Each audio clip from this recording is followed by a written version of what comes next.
মরক্কোর সাথে ১-১ গোলের ড্র। বিশ্বকাপের মঞ্চে ব্রাজিলের এমন শুরুটা ঠিক সেলেসাও সুলভ ছিল না।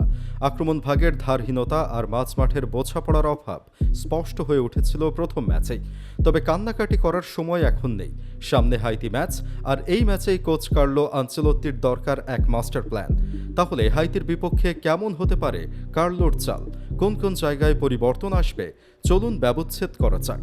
প্রথম ম্যাচেই ভক্তদের মনে সবচেয়ে বড় প্রশ্ন তৈরি করেছে নাম্বার 9 পজিশনটি। ইগোর থিয়াগো মরক্কোর বিপক্ষে সুযোগ পেলেও তাদের শক্ত ডিফেন্সের সামনে খেই হারিয়ে ফেলেছিলেন। তার ফিজিক্যাল প্রেজেন্স ভালো হলেও বক্সের ভেতর যে চপলতা আর ক্ষিপ্রতা দরকার তা মিসিং ছিল। হাইতি ম্যাচে কার্লোর উচিত এন্ড্রিককে শুরুর একাদশে সুযোগ দেওয়া, কিন্তু কেন? হাইতি সম্ভবত লো ব্লক বা রক্ষণাত্মক খেলবে। এন্ড্রিকের ড্রিবলিং স্কিল এবং জটলার মধ্য থেকে শট নেওয়ার ক্ষমতা এই ডিফেন্স ভাঙতে দারুণ কার্যকর হবে। ইগোরকে দ্বিতীয়ার্ধে নামানো যেতে পারে যখন প্রতিপক্ষের ডিফেন্ডাররা ক্লান্ত হয়ে পড়বে। তাই হাইতির বিপক্ষে এন্ড্রিককে দিয়ে শুরু করাই হবে বুদ্ধিমানের কাজ।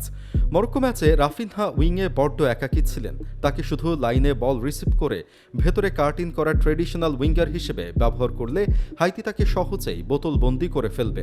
হাইতির বিপক্ষে রাফিনহাকে ব্যবহার করতে হবে ইনসাইড ফরওয়ার্ড হিসেবে। ডান দিকের ফুলব্যাককে ওভারল্যাপ করার সুযোগ দিয়ে রাফিনহাকে বক্সের ঠিক বাইরে হাফ স্পেসে অপারেট করতে হবে। সেখান থেকে তার বাঁ পায়ের দূরপাল্লার শট কিংবা বক্সে বাড়ানো থ্রু বল হাইতির ডিফেন্সের জন্য কাল হয়ে দাঁড়াতে পারে। তাকে আক্রমণে আরও স্বাধীনতা দিতে হবে। প্রথম ম্যাচের ভুল ত্রুটি সূত্রে হাইতির বিপক্ষে কার্লো আনচেলত্তি যে একাদশ মাঠে নামাতে পারেন। গোলবারে থাকবেন অ্যালিসন, রক্ষণভাগে Danilo Marquinhos, Gabriel Magalhaes, Douglas Santos, Bruno Guimaraes বা লুকাস পাকুয়েতা এবং ক্যাসিমিরো। অ্যাটাকার হিসেবে Raphinha right wing, Vinicius junior left wing এবং এন্ড্রিক সেন্টার ফরওয়ার্ড। হাইতিকে হারাতে ব্রাজিলের মূলত তিনটি জিনিস নিখুঁতভাবে করতে পারেন কার্লো: দ্রুত পাসিং এবং উইংয়ের ব্যবহার।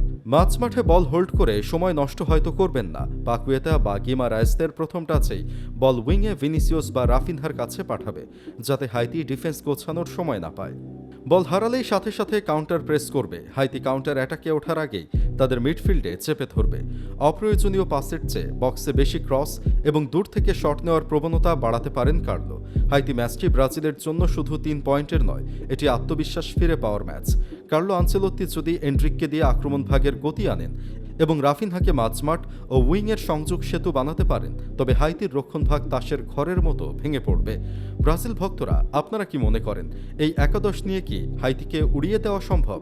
কমেন্টে জানান। দেখা হচ্ছে পরের ভিডিওতে।